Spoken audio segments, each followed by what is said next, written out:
ദൈവത്തിൻ്റെ പരിശുദ്ധമായ നാമം വാഴ്ത്തപ്പെടുമാറാകട്ടെ. റോസ് ഫാമിലിയിൽ ഒരു ദൈവത്തിൻ്റെ സാക്ഷിയായി നിൽക്കുവാൻ ദൈവമായ കർത്താവ് തന്ന അനുഭവങ്ങൾക്കായി നന്ദി പറയുന്നു. ഇതിൻ്റെ അഡ്മിനായിരിക്കുന്ന റോസ്ലി ആൻറ്റിക്ക്, എന്നെ കേൾക്കുന്ന എല്ലാ നല്ല കർത്തദാസന്മാർക്കും ദാസിമാർക്കും എൻ്റെ ക്രിസ്തീയ വന്ദനങ്ങളെ അറിയിക്കുന്നു.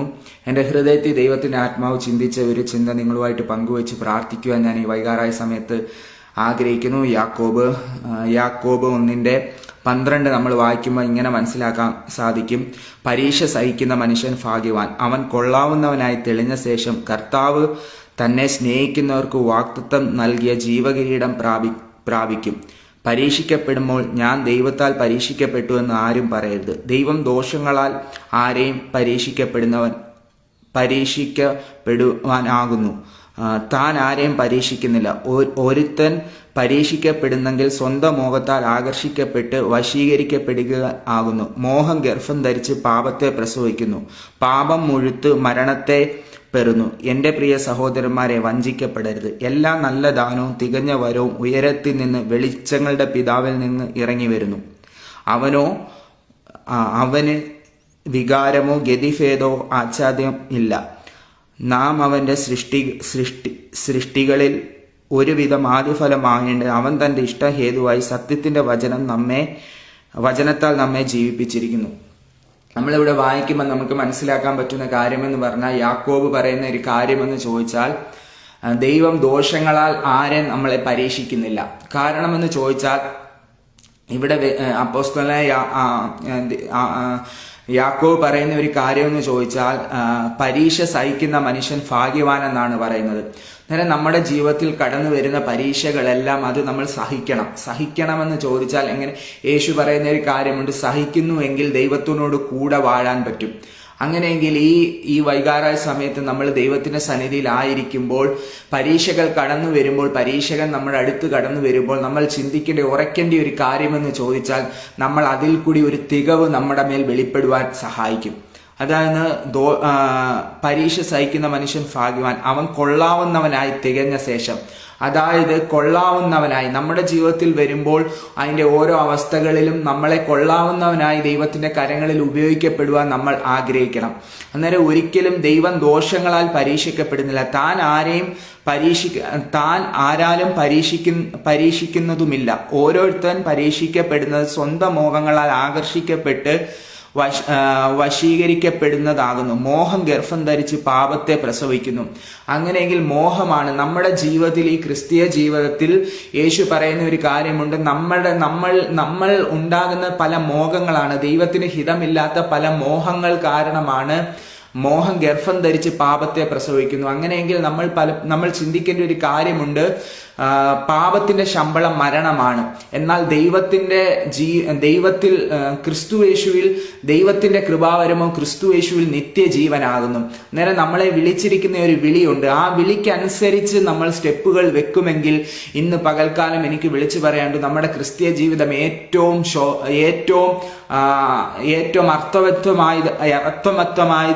അർത്ഥമുള്ളതായി തീരുവാൻ സഹായിക്കും. എങ്കിൽ ഇന്ന് പകൽക്കാലം, ഇന്ന് രാത്രികാലം നമുക്ക് ദൈവത്തിന്റെ അടുത്ത് ഒരു തീരുമാനം എടുക്കാം: കർത്താവേ, എൻ്റെ ജീവിതത്തിൽ ദൈവത്തിന് ഹിതമില്ലാതെ വരുന്ന എല്ലാ കൺമോഹങ്ങള്, ജീവിതത്തിന്റെ പ്രതാപങ്ങള്, ഇതെല്ലാം എന്ന് പറഞ്ഞാൽ ഒരു പിശാചിന്റെ ഒരു ട്രാപ്പാണ്. ആ ട്രാപ്പിൽ ഒരിക്കലും നമ്മൾ വീണു പോവാൻ ഇടയാകരുത്. ദൈവം പറയുന്ന ഒരു കാര്യമുണ്ട്: ഈ ലോകം എന്ന് പറഞ്ഞാൽ, ഈ ലോകം ഏറ്റവും ദൈവമക്കൾക്ക് ഒട്ടും ഇഷ്ടമില്ലാത്ത ഈ ലോകം എന്ന് പറഞ്ഞാൽ ദൈവമക്കൾക്ക് ഒട്ടും അനുകൂലപ്പെടുന്ന സാഹചര്യമുള്ളതല്ല ഈ ലോകം. അതായത് ആദാമും ഹൗവയും ഏദെൻ തോട്ടത്തിൽ അവരെ സൃഷ്ടിച്ചതിന് ശേഷം ദൈവം പറഞ്ഞ ഒരു കാര്യമുണ്ട്: ആദാമേ, ഹൗവേ, നിങ്ങളെ ഞാൻ ഈ തോട്ടത്തിലാക്കിയിരിക്കുന്നു. ഇതിൽ പലതും നിങ്ങൾക്കുണ്ട്. എന്നാൽ നന്മ തിന്മകളെ കുറിച്ച് അറിയുന്ന വൃക്ഷത്തിന്റെ ഫലം നിങ്ങൾ തിന്നരുത്. തിന്നുന്ന നാളിൽ നിങ്ങൾ മരിക്കുമെന്നാണ് ദൈവം പറഞ്ഞത്. അങ്ങനെയാണ് നമുക്ക് ആത്മാവിന്റെ മരണം സംഭവിക്കാനിടയായത്. അങ്ങനെയെങ്കിൽ ആ വഞ്ചകനായ പിശാച് വന്ന് പറഞ്ഞ ഒരു കാര്യമുണ്ട്, വാസ്തവമായി സ്ത്രീയോട് പറഞ്ഞൊരു കാര്യമുണ്ട്: വാസ്തവമായി ദൈവം നിങ്ങളോട് പറഞ്ഞിട്ടുണ്ടോ ഈ വൃക്ഷത്തിന്റെ ഫലം തിന്നരുതെന്ന്? അന്നേരം ആ ഹൗവ പറഞ്ഞ ഒരു കാര്യമുണ്ട്: ദൈവം പറഞ്ഞു തിന്നുക മാത്രമല്ല തൊടിയ പോലും ചെയ്യരുതെന്നും. അങ്ങനെയെങ്കിൽ തൊടുക പോലും ചെയ്യരുതെന്ന് പറഞ്ഞ സ്ഥലത്ത് സാത്താൻ അന്നേരം അടുത്ത വാചകം പറയുന്നത് എന്തെന്നറിയാമോ? സാത്താൻ പറഞ്ഞൊരു കാര്യമുണ്ട്, ഇത് തിന്നാൽ നിങ്ങൾ ദൈവത്തെ പോലാകും, ദൈവത്തിനെ പോലെ ആകും. കാരണം എന്ന് വെച്ചാൽ അന്ന് വരെ അവര് ദൈവത്തെ പോലെ ആയിരുന്നല്ലോ സൃഷ്ടിച്ചത്. പിന്നെ ദൈവത്തെ പോലെ ആകുന്നത് എങ്ങനാ? ദൈവത്തിന്റെ തേജസ് അവരുടെ മേൽ ഉണ്ടായിരുന്നു. ദൈവത്തിന്റെ സ്വരൂപത്തിൽ മനുഷ്യനെ സൃഷ്ടിച്ചു. അവന്റെ മൂക്കിലേക്ക് ജീവശ്വാസം ഊതി. അതായത് ദൈവത്തിന്റെ ഒരു തേജസ് അവന്റെ മേൽ ഉണ്ടായിരുന്നു. അന്ന് വരെ അവർക്ക് മരണമില്ലായിരുന്നു. നിത്യമായ ദൈവത്തോടുകൂടെ വാസം ചെയ്യാനാണ് അവരെ സൃഷ്ടിച്ചത്. അങ്ങനെയെങ്കിൽ വഞ്ചകനായ സാത്താൻ അവിടെ പറഞ്ഞൊരു കാര്യമുണ്ട്, നിങ്ങൾ ദൈവത്തെ പോലാകും, അതുകൊണ്ടാണ് ദൈവം പറഞ്ഞത് നിങ്ങൾ കഴിക്കരുതെന്ന്. പക്ഷെ ആ വൃക്ഷത്തിന്റെ ഫലം അവളുടെ കണ്ണാൽ ആകർഷിക്കപ്പെടുകയും അവൾ അത് പറിച്ചു തിന്നതിന്റെ ഫലമായിട്ട് അവൾ അവിടെ പാപം വരുവാനിടയായി, മരണം വരുവാനിടയായി. അങ്ങനെയെങ്കിൽ ആ മരണം ഉണ്ടായതിന്റെ അതിന് മാത്രമല്ല, അവളുടെ ഭർത്താവായ ആദാമിന് അത് കൊണ്ടു കൊടുക്കുവാനും ഇടയായി. ആദാം ആ ആ വൃക്ഷത്തിന്റെ ഫലം കഴിച്ച ശേഷം അവന്റെ കണ്ണ് തുറക്കുവാനിടയായി. ഞങ്ങൾ നഗ്നരെന്ന് അവൻ ഇടയായി. അന്നേരം ദൈവത്തിന്റെ സാന്നിധ്യത്തിൽ നിന്ന് നമ്മളെ അകറ്റുന്ന എന്തെന്ന് ചോദിച്ചാൽ പിശാചിന്റെ വഞ്ചനയാണ്. അതുവരെ ദൈവത്തിന്റെ സാന്നിധ്യത്തിൽ ഇരുന്ന അവർ ആ പാപം ചെയ്തപ്പോൾ അവരുടെ കണ്ണ് തുറക്കുവാനിടയായി. അവർ നഗ്നരാണെന്ന് മനസ്സിലായി. അങ്ങനെ അറിഞ്ഞ സമയത്ത് അവർക്ക് എന്തുവാ നഷ്ടപ്പെട്ടത്? ദൈവത്തിൽ നിന്നുള്ള തേജോമയനായ ദൈവത്തിൽ നിന്നുള്ള ആ കൂട്ടായ്മയിൽ നിന്ന് അവർ മാറിപ്പോവാനിടയായി. അതുവരെ ദൈവം വൈകാറായ സമയത്ത് ദൈവം തോട്ടത്തിൽ ഇറങ്ങി വരും. തോട്ടത്തിൽ ഇറങ്ങി വന്നിട്ട് വിളിക്കും, ആദാമേ ഹൗവേ നിങ്ങൾ എവിടെയാകുന്നു? അന്നേരം ദൈവത്തിന്റെ ആ സാന്നിധ്യം, ആ ദൈവത്തിന്റെ സാന്നിധ്യത്തിൽ നിന്നാണ് അവർ മാറിപ്പോവാനിടയായത്. അന്നു മുതൽ മനുഷ്യന് മരണമുണ്ടായി. അതുവരെ ഒരു ശാപത്തിന് നിഴലായി തീരുവാനിടയായി. പ്രിയമുള്ള ദൈവമക്കളെ, നമ്മൾ ഈ ലോകത്ത് ജീവിക്കുമ്പോൾ നമ്മുടെ കണ്ണിന് ആകർഷകമായ പല കാര്യങ്ങൾ ഈ ലോകത്ത് നടക്കുന്നുണ്ട്, പല കാര്യങ്ങൾ ഈ ലോകത്തുണ്ട്. പക്ഷെ ഇതിന്റെ എല്ലാം പുറവിൽ വ്യാപരിക്കുന്ന ഒരു പൈശാചിക ശക്തിയുണ്ട്. ഇതെന്ന് ചോദിച്ചാൽ ചിലപ്പോൾ നമ്മുടെ ഏതെങ്കിലും സാഹചര്യത്തിൽ നമ്മുടെ കണ്ണിനോ നമ്മുടെ മനസ്സിനോ സുഖമോ കുളിർമയോ എന്തെങ്കിലുമൊക്കെ തോന്നിയെന്ന് വരാം. പക്ഷെ ഇതിന്റെ പുറവിലെല്ലാം ദൈവത്തിന്റെ സാന്നിധ്യത്തിൽ നിന്ന് ദൈവത്തിന്റെ സാന്നിധ്യത്തിൽ നിന്ന് നമ്മളെ മാറ്റിക്കളയാനുള്ളതാണ് ഇതിന്റെ അകത്ത് ആകുന്നത്. ദൈവം മനുഷ്യനെ സൃഷ്ടിച്ചതിന്റെ ഉദ്ദേശം എന്ന് ചോദിച്ചാൽ മനുഷ്യനുമായിട്ട് ഒരു കൂട്ടായ്മയാണ് ദൈവം ആഗ്രഹിച്ചത്. ദൈവം മനുഷ്യനുമായിട്ട് ഒരു ആഴമായ ഒരു കൂട്ടായ്മ. ഈ കൂട്ടായ്മ ബന്ധത്തിൽ എപ്പം അവർ ദൈവത്തിൽ നിന്ന് മാറി. ദൈവം പറഞ്ഞൊരു കാര്യമുണ്ട്, ആദാമേ ഹൗവേ നിങ്ങൾ ഈ ഏദൻ തോട്ടത്തിലുള്ള ഇവിടെ ഈ തോട്ടത്തിൽ നിങ്ങൾ ജോലി ചെയ്യണം, ജോലി ചെയ്ത് അധ്വാനിക്കണം. ജോലി ചെയ്യുന്ന സമയത്ത് നിങ്ങൾക്ക് ഈ ലോകത്തുള്ള എല്ലാം തിന്നാം, എല്ലാം നിങ്ങൾക്ക് ഭക്ഷിക്കാം. പക്ഷെ നന്മ തിന്മകളെ കുറിച്ച് അറിയുന്ന വൃക്ഷത്തിന്റെ ഫലം മാത്രം നിങ്ങൾ തിന്നരുത്. അങ്ങനെയെങ്കിൽ ആ ദൈവത്തിന്റെ ആ വാക്ക് കേട്ടിട്ട് അവരനുസരിക്കാതെ പിശാചിന്റെ വാക്കുകൾക്ക് കേൾക്കാൻ പോയപ്പോഴാണ് അവരുടെ മേൽ ആ പ്രയാസം കടന്നു വന്നത്, ആ ശാപം കടന്നു വന്നത്. അങ്ങനെയെങ്കിൽ ഇവിടെ നമ്മൾ കാണുന്ന ഒരു കാര്യമുണ്ട്, ദൈവം ദോഷങ്ങളാൽ ആരെയും പരീക്ഷിക്കപ്പെടുന്നില്ല. നേരെ നമ്മൾ എവിടെങ്കിലും പരീക്ഷിക്കപ്പെടുന്നുണ്ടെങ്കിൽ, നമ്മുടെ ജീവിതത്തിൽ എവിടെങ്കിലും ഒരു തകരാറ് വന്നിട്ടുണ്ടെങ്കിൽ ആ പരീക്ഷിക്കപ്പെടുമ്പോൾ നമ്മൾ വിചാരിക്കേണ്ട കാര്യമെന്ന് ചോദിച്ചാൽ ഒരിക്കലും അത് ദൈവത്തിൽ നിന്ന് വന്നതല്ല, അത് നമ്മളിൽ നിന്ന് പിശാചിന്റെ ഫലമായിട്ട് വന്നതാണ്. കാരണം എന്ന് വെച്ചാൽ ഇവിടെ പറയുന്ന ഒരു കാര്യമുണ്ട്, മോഹം ഗർഭം ധരിച്ച് പാപത്തെ പ്രസവിക്കും. അങ്ങനെയെങ്കിൽ ഈ ലോകത്തിൽ പാപമെന്ന് പറയുന്ന ദൈവത്തിന്റെ സാന്നിധ്യത്തിൽ നിന്ന് ദൈവം ഈ ബൈബിളിൽ പറയുന്ന ഒരു കാര്യമെന്ന് ചോദിച്ചാൽ ദൈവം നമുക്ക് ഫ്രീ വില്ല തന്നിരിക്കുന്നത് എന്ന് പറഞ്ഞാൽ നമുക്ക് ഇഷ്ടമുള്ളത് നമുക്ക് തിരഞ്ഞെടുക്കാനുള്ള സ്വാതന്ത്ര്യം നമുക്ക് തന്നിട്ടുണ്ട്. ദൈവം മനുഷ്യനെ സൃഷ്ടിച്ച് അവന്റെ മേൽ ആത്മാവിനെ കൊടുത്തിട്ട് ദൈവം പറഞ്ഞൊരു കാര്യമുണ്ട്, നിനക്ക് തിരഞ്ഞെടുക്കാനുള്ള സ്വാതന്ത്ര്യം നമുക്കുണ്ട് ഏത് വേണമെന്ന്. കാരണമെന്ന് ചോദിച്ചാൽ ദൈവത്തിന്റെ സ്വരൂപത്തിലാണ് മനുഷ്യനെ ഉണ്ടാക്കിയത്. അങ്ങനെയെങ്കിൽ ആ മനുഷ്യനെ ദൈവത്തിന്റെ ആത്മാവിൽ ഏത് തിരഞ്ഞെടുക്കാനുള്ള സ്വാതന്ത്ര്യം മനുഷ്യന് ദൈവം തന്നിട്ടുണ്ട്. ആ സ്വാതന്ത്ര്യത്തെ മുതലെടുക്കാൻ പല മനുഷ്യരും ഈ ലോകത്ത് ദൈവം തന്നിട്ടുള്ള ആ സ്വാതന്ത്ര്യത്തെ നമ്മൾ മുതലെടുക്കുകയാണ്. ദൈവം മനുഷ്യരുടെ മേൽ തന്നിട്ടുള്ള തിരഞ്ഞെടുക്കാൻ പറ്റിയ സ്വാതന്ത്ര്യം അത് ദൈവം നമുക്ക് തന്നിട്ടുണ്ട്. അങ്ങനെയെങ്കിൽ ഈ വൈകാറായ സമയത്ത് നമുക്കൊരു തീരുമാനമെടുക്കാം. നമ്മുടെ പല മോഹങ്ങളാൽ പിശാച് നമ്മളെ വഞ്ചിക്കാൻ വരുമ്പോൾ ഒരു പാട്ടുകാരൻ ഇങ്ങനെ പറയുന്നുണ്ട്, മണ്ണെ പ്രതി മാണിക്യം ഞാൻ വെടിയുകയില്ല, മണ്ണെ പ്രതി സുന്ദരനാമ നോഹര, നിന്നെ പിരിഞ്ഞ് ലോകയാത്ര പ്രാകൃതരാം ജാരന്മാരെ വാരിക്കുമോ വത്സല, മണ്ണെ പ്രതി മാണിക്യം ഞാൻ വെടിയുകയില്ല. ഈ ലോകത്ത് എന്തൊക്കെ വന്നാലും, എന്തൊക്കെ നന്മകൾ പിശാച് എന്തൊക്കെ നിന്റെ മുമ്പിൽ കൊണ്ടുവച്ചാലും ദൈവത്തിന്റെ അടുത്ത് നമ്മൾ ഒരു തീരുമാനമെടുക്കണം. കർത്താവെ, അങ്ങേ പിരിഞ്ഞൊരു ജീവിതം എനിക്കില്ല. ഈ ലോകത്തിൽ കാണുന്ന എല്ലാം മായയാണ്. ശലോമോൻ ഇങ്ങനെ പറയുന്ന ഒരു കാര്യമുണ്ട്. ശലോമോൻ പറയുന്ന കാര്യമെന്ന് ചോദിച്ചാൽ, ദൈവം അവനെ അനുഗ്രഹിച്ചു. ഈ ലോകത്ത് സകല സൗഭാഗ്യങ്ങളും നേടിയ ജ്ഞാനികളിൽ ജ്ഞാനിയായ ശലോമോൻ അവസാന സഭാപ്രസംഗിയിൽ ഇങ്ങനെ പറയുന്നു, എല്ലാവർക്കും നല്ലത് ദൈവത്തിന്റെ കൽപ്പന അനുസരിച്ച് നടക്കുന്നതാണ്. ഈ ലോകത്തെ സകലത് മായയാണ്. ഈ ലോകത്തെ അല്പസമയത്തേക്ക് മാത്രമേ നമുക്ക് ഈ ലോക സ്നേഹം പറ്റൂ. പക്ഷെ അങ്ങനെയെങ്കിൽ നിത്യമായിട്ട് നമ്മളെ സ്നേഹിച്ച ഒരു സ്നേഹമുണ്ട്. ആ സ്നേഹത്തിന്റെ അടുക്കലേക്ക് നമ്മൾ ഈ സന്ധ്യാസമയത്ത് നമ്മൾ കടന്നു ചെല്ലേണ്ടത് ആവശ്യമാണ്. കർത്താവെന്ന് ചോദിച്ചാൽ, കർത്താവായ യേശു ക്രിസ്തുവിനെ നമ്മൾ എത്ര ദൈവവചനം പ്രസംഗിച്ചാലും, എന്തൊക്കെ ആലോചനകൾ നമ്മൾ പറഞ്ഞാലും ശരി, നമ്മൾ ക്രിസ്തു ഇല്ലാത്ത ഒരു ക്രിസ്തീയ ജീവിതം ഒരിക്കലും നമുക്ക് നിത്യതയിൽ ചെന്നെത്താൻ സാധിക്കത്തില്ല. ക്രിസ്തു യേശുവിനെ മാറ്റി വെച്ചുകൊണ്ട് ഒരു ക്രിസ്തീയ ജീവിതം ഒരിക്കലും ഒരു ക്രിസ്തീയ ജീവിതമല്ല പ്രിയ ദൈവജനമേ. അങ്ങനെയെങ്കിൽ ഒരു കാര്യം നമ്മൾ തീരുമാനിക്കേണ്ടതാണ്. ഈ ലോകത്ത് എന്തൊക്കെ സാഹചര്യങ്ങൾ വന്നാലും യേശുവിനെ കൂടാതെ ഒരു ക്രിസ്തീയ ജീവിതമല്ല. ഈ ദൈവം കർത്താവായ യേശു ക്രിസ്തു ഇങ്ങനെ പറയുന്ന ഒരു കാര്യമുണ്ട്. യേശു ക്രിസ്തുവിനെ കുറിച്ച് പറയുമ്പോൾ അവൻ ദൈവമായിരുന്നു. ദൈവത്തോടുള്ള സമത്വം മുറുകെ പിടിക്കാതെ തന്നെത്താൻ താഴ്ത്തി വേഷത്തിൽ മനുഷ്യനായി ഈ ഭൂമിയിൽ ഇറങ്ങി വന്ന് നമ്മൾ ആരാധിക്കുന്ന ആരാധ്യപാത്രമായ യേശു കേവലം ഒരു മനുഷ്യൻ ദൈവമായ ദൈവത്തെ കുറിച്ചല്ല നമ്മളിവിടെ പറയുന്നത്. പല ആൾക്കാരെന്ന് പറഞ്ഞാൽ, പല ദൈവങ്ങൾ ഈ ഭൂമിയിൽ ദേവന്മാരെന്ന് പറഞ്ഞ് പേരെടുക്കുന്നവരെല്ലാം മനുഷ്യന്മാർ ദൈവങ്ങളായവരാണ്. പക്ഷേ നമ്മുടെ കർത്താവായ യേശു ക്രിസ്തു തത്വത്തിന്റെ മുദ്രയായിരുന്നു. സകലതും അവന്റെ ശക്തിയുള്ള വചനത്താൽ അവൻ സകല വചനത്താൽ ഉണ്ടാക്കിയവനാണ്. അവനാണ്, ആ ദൈവമാണ് മനുഷ്യനായി ഈ ഭൂമിയിൽ അവതരിക്കുവാൻ ഇടയായത്. മനുഷ്യന്റെ ഇഷ്ടത്താലല്ല. പാപമൊഴികെ സകലത്തിലും മനുഷ്യനോട് തുല്യമായി പരീക്ഷിക്കപ്പെട്ടു. യേശുവിനെ കുറിച്ച് പറയുന്ന ഇങ്ങനെയാണ്, പാപം എന്തെന്ന് പോലും അറിയാത്തവൻ, പാപം ചെയ്യാത്തവൻ. യേശുവിനെ കുറിച്ച് പറയുന്ന ഒരു കാര്യമുണ്ട്, ആര് എന്നെ കുറിച്ച് ദൈവത്തെക്കുറിച്ച് ബോധം വരുത്തും, പാപത്തെക്കുറിച്ച് ബോധം വരുത്തും. കാരണം അവൻ നീതിമാനായിരുന്നു. പീലാത്തോസ് പോലും പറഞ്ഞ ഒരു കാര്യമുണ്ട്, ഈ നീതിമാന്റെ രക്തത്തിൽ എനിക്ക് പങ്കില്ല, ഇവൻ നീതിമാനാണ്, സാക്ഷാൽ നീതിമാനാണ്.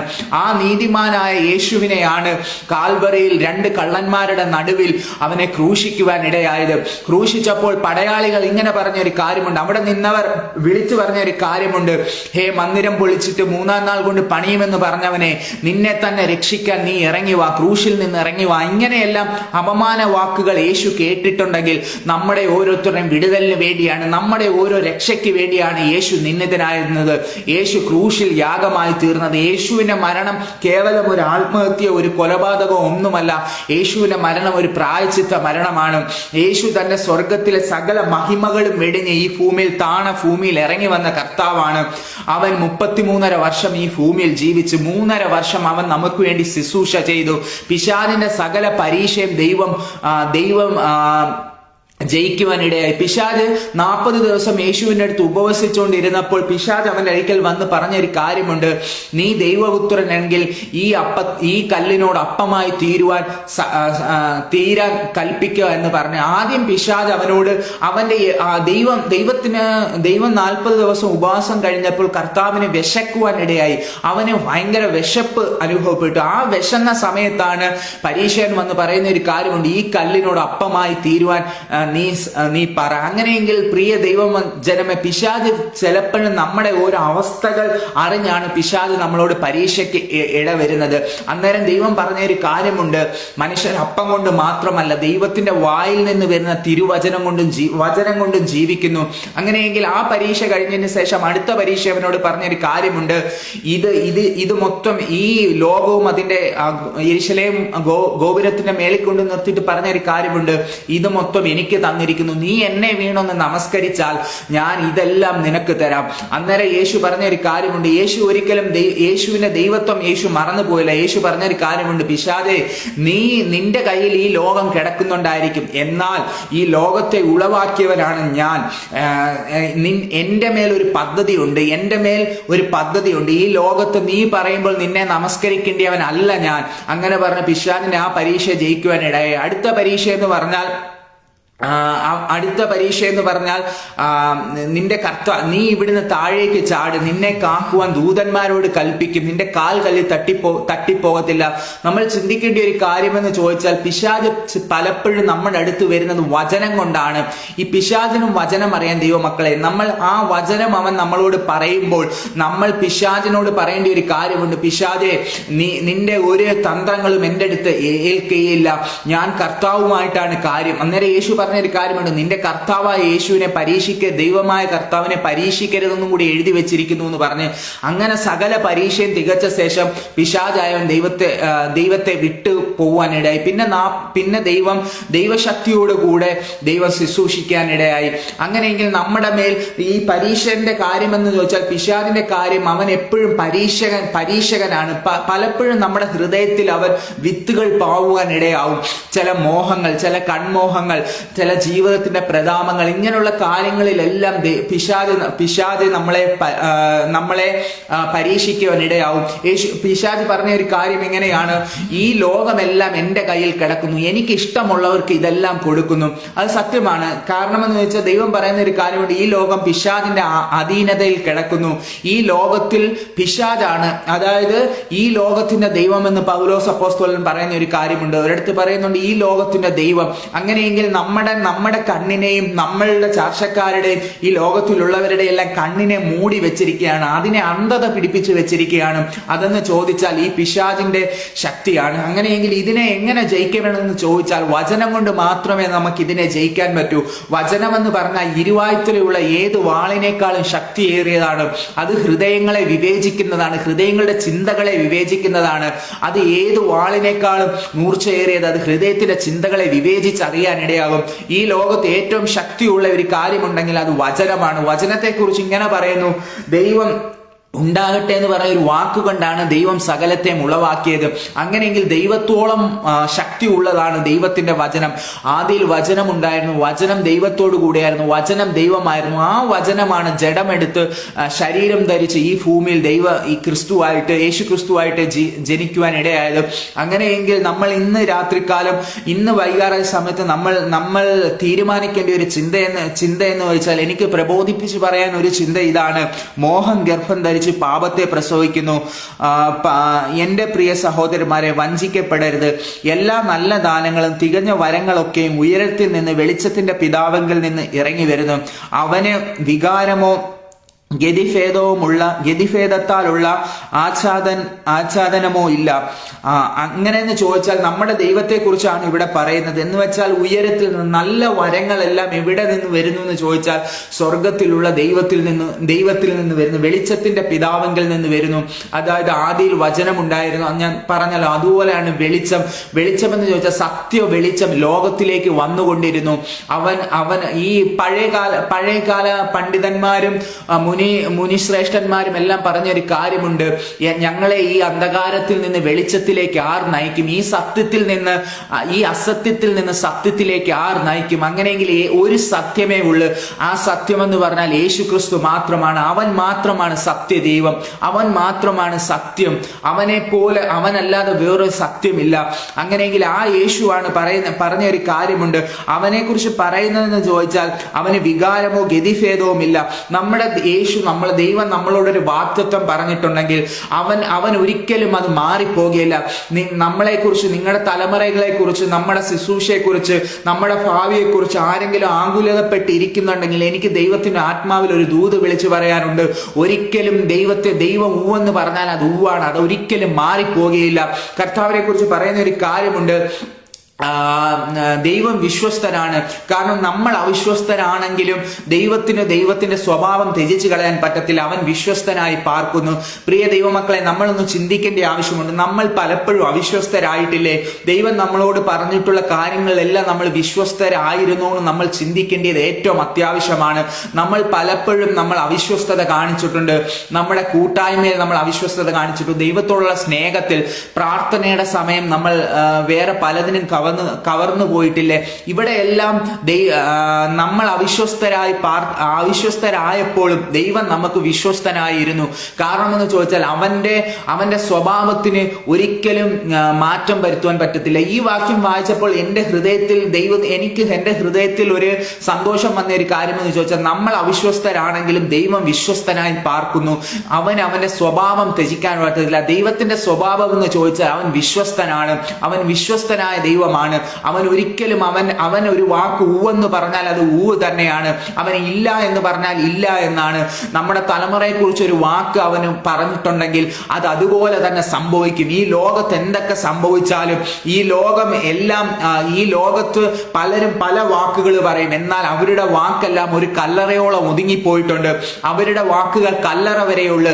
എന്നാൽ കല്ലറയ്ക്കപ്പുറം, മരണത്തിനപ്പുറം പ്രവർത്തിക്കാൻ പറ്റുന്ന ഒരു ശക്തി ഏതെന്ന് ചോദിച്ചാൽ, ഞാനും നിങ്ങളും ഓരോരുത്തരും വിളിച്ച് പറയുന്ന, നമ്മൾ ഓരോരുത്തരും ഉയർത്തി കാണിക്കുന്ന നമ്മുടെ ദൈവത്തിന്റെ നാമമാണ്, യേശുക്രിസ്തുവിന്റെ നാമമാണ്. അവൻ വിശ്വസ്തനാണ്. വെളിപ്പാട് പുസ്തകം ഇങ്ങനെ പറയുന്നു, വിശ്വസ്തനും സത്യവാനുമായവൻ നിങ്ങളോട് അരുളി ചെയ്യുന്നത് എന്തെന്നാൽ, ഇരുന്നവനും ഇരിക്കുന്നവനും വരുവാനുമുള്ള സർവശക്തിയുള്ള കർത്താവ് അരുളി ചെയ്യുന്നു എന്നാണ് പറയുന്നത്. വെളിപ്പാട് പുസ്തകത്തിൽ പറയുന്ന ഒരു കാര്യമുണ്ട്, സഭകളോട് പറയുന്നതാണ്, അവൻ വിശ്വസ്തനാണ്, അവൻ ഭൂരാജാക്കന്മാർക്ക് അധിപതിയാണ്. അങ്ങനെയെങ്കിൽ ഈ ലോകത്തെ സകലത് സൃഷ്ടിച്ച സകല ഭൂരാജാക്കന്മാരും അധിപതിയായ ഒരു ദൈവം ഏതെന്ന് ചോദിച്ചാൽ നമ്മുടെ കർത്താവായ യേശു ക്രിസ്തുവാണ്. യോഹന്നാൻ ഇങ്ങനെ പറയുന്നു, യോഹന്നാൻ ക്രൂശിന്റെ അവസാനത്തോളം സഹിച്ചു നിന്ന യോഹന്നാൻ യേശുവിന്റെ നിന്ദിതനായ ഒരു മുഖം, അതായത് സഹായിക്കാൻ പറ്റാത്ത യേശുവിനെയാണ് യോഹന്നാൻ ക്രൂശിൽ കാണുവാൻ ഇടയായത്. ക്രൂശിന്റെ അവസാനത്തോളം സഹിച്ചു നിന്ന യോഹന്നാൻ കാലുകൾ കാലിരുമ്പാണി കൊണ്ട് തറയ്ക്കപ്പെട്ടവൻ, കൈകളിൽ കാലിരുമ്പാണികൾ തറയപ്പെട്ടവൻ, ശിരസിൽ മുൾമുടി ധരിച്ചവൻ, അവന്റെ ശരീരത്തിൽ അല്പം പോലും വസ്ത്രമില്ലാതെ ഒരു അപമാന വിഷയമായി യേശു ക്രൂശിൽ ഇങ്ങനെ യാഗമായി സമർപ്പിച്ച സമയത്ത് ആ യേശുവിനെയാണ് യോഹന്നാൻ അവിടെ കാണേണ്ടത്. എന്നാൽ അവൻ കർത്തൃ ദിവസത്തിൽ ആത്മവിവശനായി യോഹന്നാൻ കണ്ട യേശു എങ്ങനെയാണെന്നറിയാമോ? പെരുവെള്ളം ഇരച്ചിൽ പോൽ ശബ്ദമുള്ളവൻ, കാലുകൾ ഉള്ളിലിട്ട് ചുട്ടുപഴുപ്പിച്ച വെള്ളോട്ടിന് സദൃശ്യമായവൻ, അഗ്നിജ്വാലയ്ക്കകത്ത് കണ്ണുള്ളവൻ, പെരുവെള്ളത്തിന്റെ ഇരച്ചിൽ പോലെ ശബ്ദമുള്ളവൻ. അങ്ങനെയാണ് ആ ഒരു കർത്താവിനെയാണ് യോഹന്നാൻ കാണാനിടയായത്. എനിക്ക് നിങ്ങളോട് പറയാൻ ഒരു കാരണമെന്ന് ചോദിച്ചാൽ, നമ്മൾ ഒറ്റപ്പെടുന്ന സമയത്ത്, ആർക്കും നമ്മളെ സഹായിക്കാൻ പറ്റാത്ത സാഹചര്യം വരുമ്പോൾ, അതുപോലെ വെളിപ്പാടിൽ പറയുന്നത് പോലെ ആർക്കും പ്രവർത്തിക്കാൻ പറ്റാത്ത ആ സമയം വരുമ്പോൾ നമ്മുടെ കർത്താവായ യേശുക്രിസ്തു നമുക്ക് വേണ്ടി വെളിപ്പെടും. ഡൊമിനീഷ്യൻ ചക്രവർത്തി അവനെ നാട് കടത്തി. അവിടെ കഴുകന്മാരുണ്ട്, അവൻ സർപ്പങ്ങളുണ്ട്, വിഷസർപ്പങ്ങളുണ്ട്. ഇതിന്റെ എല്ലാം നടുവിൽ ഒരു വിശ്വസ്തനായ ഒരു യോഹന്നാൻ കണ്ടതെന്ന് ചോദിച്ചാൽ, അവിടെയും ദൈവത്തിന് വെളിപ്പാടുകളെ കൈമാറാൻ പറ്റും. നമ്മുടെ ഏത് പ്രതികൂല സാഹചര്യങ്ങളാണെങ്കിലും ആ സാഹചര്യത്തിൽ പോലും ദൈവത്തിന് പ്രവർത്തിക്കാൻ പറ്റും. അതാണ് നമ്മുടെ ദൈവത്തിന്റെ വിശ്വസ്തത, അതാണ് നമ്മുടെ ദൈവത്തിന്റെ പ്രത്യേകത. നമ്മൾ ഏറ്റവും വിഷമം പിടിക്കുന്ന സാഹചര്യത്തിലാണെങ്കിലും, ആർക്കും പ്രവർത്തിക്കാൻ പറ്റാത്ത സാഹചര്യത്തിലാണ് നമ്മൾ പോകുന്നെങ്കിലും, നമ്മുടെ ജീവിതത്തിൽ പോലും ഏറ്റവും ദുഃഖകരമായ അവസ്ഥയെ കൂടി കടന്നു പോയാലും, ഘോര ശത്രുവിന്റെ പോരുകൾ നമ്മുടെ നേരെ അടിച്ചെന്ന് വന്നാലും, അവിടെയും നമ്മളെ ഈ ദൈവത്തിന്റെ കരം ഒരിക്കലും കുറുകിപ്പോയിട്ടില്ല. യോഹന്നാന്റെ ആ അവസ്ഥയിൽ, ആ പത്മോസിന്റെ ദ്വീപിൽ പോലും ദൈവത്തിന് പ്രവർത്തിക്കാൻ പറ്റുമെങ്കിൽ, നമ്മുടെ ഏത് പ്രതികൂലമായിട്ടുള്ള അവസ്ഥയാണെങ്കിലും ഇന്ന് വചനം കേൾക്കുമ്പോൾ നമ്മൾ വിശ്വസിക്കേണ്ടത് ആവശ്യമാണ്. കർത്താവേ, എൻ്റെ ഈ അവസ്ഥയിൽ നിനക്ക് പ്രവർത്തിക്കാൻ കഴിയും, നിന്റെ കരം ചലിക്കപ്പെടും. അങ്ങനെയെങ്കിൽ ഇന്ന് രാത്രികാലം ദൈവത്തിന്റെ കരം നിങ്ങൾക്ക് വേണ്ടി ചലിക്കുന്നുണ്ട്. ഈ ദൈവത്തിന്റെ ശക്തി നിങ്ങളുടെ ഭവനത്തിൽ, നിങ്ങളായിരിക്കുന്നിടത്തും ഇറങ്ങി വരുവാൻ ദൈവം സർവശക്തനാണ്. അങ്ങനെയെങ്കിൽ ആ ദൈവസന്നിധി നമ്മൾ ഏൽപ്പിച്ചു കൊടുത്താൽ കർത്താവെ, ഈ ലോകത്തെ ഒരു മോഹങ്ങൾ കൊണ്ടും എന്നെ വശീകരിക്കാൻ പറ്റത്തില്ല. പിശാച് പല ആയുധങ്ങളായിട്ട് നിങ്ങളുടെ നേരെ വരുമ്പോൾ ദൈവത്തിന്റെ വചനമെന്ന വാളെടുത്ത് അതിനെ വെട്ടുവാനുള്ള അഭിഷേകം നമ്മൾ ദൈവത്തിൽ നിന്ന് പ്രാപിക്കേണ്ടത് ഏറ്റവും അത്യാവശ്യമാണ്. കാലം സമീപിച്ചിരിക്കാൻ മാനസാന്തരപ്പെട്ട് സുവിശേഷത്തിൽ വിശ്വസിക്കാം. അങ്ങനെയെങ്കിൽ എല്ലാവർക്കും കേൾക്കുവാൻ പറ്റുന്ന ഒരു സുവിശേഷം എന്ന് ചോദിച്ചാൽ യേശുവിന്റെ സദ്വർത്തമാനമാണ്. ഇതൊരിക്കലും ഒരു മനുഷ്യനെ കൊണ്ട് മനുഷ്യന്റെ ഏത് അവസ്ഥയും രൂപാന്തരപ്പെടുത്തുന്ന ഒരു നാമമാണ്. അത് യേശുവിന്റെ നാമം. ഇത് തോറ്റ നാമമല്ല, ഇത് വിജയിച്ച നാമമാണ്. ഇന്ന് ആൾക്കാർ യേശുവിന്റെ നാമം പറയുമ്പോൾ അത്ഭുതങ്ങൾ നടക്കുന്നുണ്ടെങ്കിൽ അതിന്റെ ഏക കാരണമെന്ന് ചോദിച്ചാൽ യേശുവിൽ വ്യാപരിച്ച ഒരു ശക്തിയുണ്ട്. യേശുവിനെ മരിച്ചവരിൽ നിന്ന് ഉയർപ്പിച്ചവന്റെ ഒരു ആത്മാവ് നിങ്ങൾക്ക് വേണ്ടിയുണ്ട്. ആ ആത്മശക്തി നിങ്ങൾ ഏൽപ്പിച്ചു കൊടുക്കുമെങ്കിൽ നിങ്ങൾക്ക് വേണ്ടി ഇന്ന് വൈകാറായ സമയത്ത് ദൈവത്തിന്റെ കരം ചലിക്കപ്പെടുവാൻ ദൈവം വിശ്വസ്തനാണ്. നിങ്ങളുടെ ഏത് സാഹചര്യമായാലും ആർക്കും പ്രവർത്തിച്ചു കൂടാൻ പറ്റാത്ത രാത്രി കടന്നു വരുന്നു. നിനക്ക് അല്പമേ ശക്തിയുള്ളൂ, എങ്കിലും നീ എന്റെ വചനം കാത്തു എന്ന് എനിക്ക് നിന്നെക്കുറിച്ച് പറയാനുണ്ട്. പ്രിയ ദൈവമക്കളെ, നമ്മളൊരു ചിന്തിക്കേണ്ട കാര്യമെന്ന് ചോദിച്ചാൽ ദൈവത്തിന് നമ്മളെക്കുറിച്ച് സാക്ഷ്യം പറയാൻ എന്തുണ്ടെന്ന് നമ്മൾ ചിന്തിക്കണം. യോഹന്നാന്റെ അടുത്ത് ഇങ്ങനെ പറഞ്ഞു, ആ സഭകളോട് പറയുമ്പോൾ ഇങ്ങനെ പറഞ്ഞൊരു കാര്യമുണ്ട്, നിനക്ക് അല്പമേ ശക്തിയുള്ളൂ, എങ്കിലും നീ എന്റെ വചനം കാത്തു, എന്റെ നാമം നിഷേധിച്ചിട്ടതുമില്ല. അങ്ങനെയെങ്കിൽ ഈ ലോകത്ത് എന്തൊക്കെ സംഭവിച്ചാലും, ഈ ലോകത്തിന്റെ ഗതികൾ മാറിപ്പോയാലും, അവിടെ ഇവിടെ അക്രമങ്ങൾ ഉണ്ടായാലും, അവിടെ ഇവിടെ ദൈവനാമ വിരോധികൾ എഴുന്നേറ്റാലും നമ്മൾ ധൈര്യത്തോടെ ഈ നാമത്തിനു വേണ്ടി ഇറങ്ങിത്തിരിച്ചത് ഒരിക്കലും ഒരു പരാജയത്തിന് കാരണമാകില്ല. കാരണം നമ്മുടെ യേശു ജയിച്ചവനാണ്. അവൻ പിശാചിനെ മാത്രമല്ല, പാപത്തെ മാത്രമല്ല, മരണത്തെയും ജയിച്ചെഴുന്നേറ്റവനാണ്. അങ്ങനെയെങ്കിൽ ആ കർത്താവാണ് നിങ്ങളുടെ കൂടെ ഇരിക്കുന്നത്. ഒത്തിരി ഈ വചനം ഈ ലൈവിൽ കയറാതിരിക്കുവാൻ പിശാചായൻ പല പദ്ധതികൾ ഒരുക്കിയ സാഹചര്യമുണ്ട്. അവിടെ നിന്നാണ് ഞാൻ ദൈവം ഇത്രയും വചനം പറയുവാനിടയായാലും നിങ്ങൾക്ക് വേണ്ടി ഒരു വാക്ക് ഞാൻ പ്രാർത്ഥിക്കുവാൻ ആഗ്രഹിക്കുന്നു. നല്ല ദൈവമേ, നമുക്ക് കണ്ണുകളെ അടയ്ക്കാൻ ദൈവസന്നിധിയിൽ പ്രാർത്ഥിക്കാം. നല്ല ദൈവമേ, സ്വർഗീയ നല്ല കർത്താവേ, നല്ല നിമിഷത്തിനായി അങ്ങ് സ്തുതിക്കുന്ന സ്തോത്രം ചെയ്യുന്ന ഈ ലൈവിലൂടെ എന്നെ ശ്രദ്ധിച്ച എല്ലാ നല്ല ദൈവദാസന്മാർക്കും ദാസിമാർക്കും ദൈവമേ, നീ അവരുടെ വിഷയങ്ങളുടെ മേൽ പ്രവർത്തിക്കണമേ കർത്താവെ. ആർക്കും പ്രവർത്തിക്കാൻ പറ്റാത്ത സമയങ്ങളാണല്ലോ കർത്താവെ വരുന്നത്. കർത്താവെ, അങ്ങനെയെങ്കിൽ കർത്താവെ, യോഹന്നാൻ കർത്താവെ ആ പത്മോസിന്റെ ദ്വീപിൽ കർത്താവെ കർത്തു ദിവസത്തിൽ ആത്മവിവശനായതുപോലെ കർത്താവെ, ഞങ്ങളായിരിക്കുന്ന അവസ്ഥ കർത്താവെ എത്ര കഠിനമായ അവസ്ഥയാണെങ്കിൽ അവിടെയും ദൈവത്തിന്റെ കരം ഇറങ്ങി വരുവാൻ, ആർക്കും പ്രവർത്തിക്കാൻ പറ്റാത്ത സാഹചര്യത്തിൽ പോലും ദൈവത്തിന് പ്രവർത്തിക്കാൻ പറ്റുമല്ലോ. ആ ദൈവത്തിൽ ഞങ്ങൾ വിശ്വസിക്കുന്നു, ആഴത്തിൽ ഞങ്ങൾ ആശ്രയിക്കുന്നു പിതാവെ. യേശുവിന്റെ നാമത്തിൽ കർത്താവിന്റെ ഒരു വിടുതലിന്റെ കരം ഇന്ന് പകൽക്കാലം നിന്റെ മക്കൾക്ക് വേണ്ടി ചലിക്കപ്പെടുവാൻ പ്രാർത്ഥിക്കുന്നു കർത്താവെ. ദൈവമേ, യാക്കോബ് പറഞ്ഞതുപോലെ കർത്താവെ സ്തോത്രം. ഞങ്ങൾ കർത്താവെ, ഞങ്ങളുടെ മോഹം ഗർഭം ധരിച്ചാണല്ലോ പാപത്തെ പ്രസവിക്കുന്നത്. ദൈവം ആരെയും കർത്താവെ സ്തോത്രം ദോഷങ്ങളാൽ പരീക്ഷിക്കുന്നില്ല കർത്താവെ. ഈ ലോകത്ത് ആദാമും ഹൗവയും കർത്താവ് പിശാചിന്റെ വഞ്ചനയിൽ കർത്താവ് പെട്ടതുപോലെ കർത്താവ്, ഞങ്ങൾക്ക് കണ്ണിന് കുളിർമയുള്ളതും കാതിന് ഇമ്പമുള്ളത് കേൾക്കുമ്പോൾ, ഈ ലോകത്തിന്റെ മ്ലേച്ഛതകൾ കേൾക്കുമ്പോൾ കർത്താവെ അതിലൊന്നും വീണു പോവാതെ ഞങ്ങളുള്ളവരെയും പരിശുദ്ധാത്മാവ് തന്നെ ഞങ്ങളെ കാക്കണമെന്ന് പ്രാർത്ഥിക്കുന്നു. ഈ വചനം ആരൊക്കെ കേട്ടിട്ടുണ്ട് അവരുടെ ഹൃദയത്തിൽ ഒരു ദൈവശക്തിയായിട്ട് കർത്താവെ, ഒരു എർത്തടിക്കുന്നത് പോലെ ഒരു ദൈവശക്തി അവരുടെ മേൽ വെളിപ്പെട്ട് കർത്താവെ ദൈവമേ, വരും കാലങ്ങളിൽ അങ്ങയുടെ കർത്താവ് മഹിമണ്ഡല സാക്ഷികളായി തീരുവാൻ ഞങ്ങളെ അവിടെ ഇവിടങ്ങളിൽ ഉപയോഗിക്കണമെന്ന് പ്രാർത്ഥിക്കുന്നു കർത്താവ്. ഞങ്ങളുടെ പ്രാർത്ഥന യാചനയും കേട്ടിരിക്കുന്നു. സ്തോത്രം. വരവിന് വേണ്ടി ഒരുക്കും യേശുവിന്റെ നാമത്തിൽ തന്നെ ആമേൻ. എന്നെ ലൈവിലൂടെ ശ്രദ്ധിച്ച എല്ലാ നല്ല വിശ്വാസികൾക്കും എനിക്ക് സമയം അനുവദിച്ചു തന്ന റോസ്ലിൻ ആന്റിക്കും എല്ലാവർക്കും എൻ്റെ ക്രിസ്തീയ വന്ദനങ്ങളെ അറിയിക്കുന്നു. തുടർന്ന് നമുക്ക് പ്രാർത്ഥനയിലായിരിക്കാം. ഈ വചനങ്ങളാൽ ദൈവം നമ്മളെ സഹായിക്കുമാറാകട്ടെ. Thank you.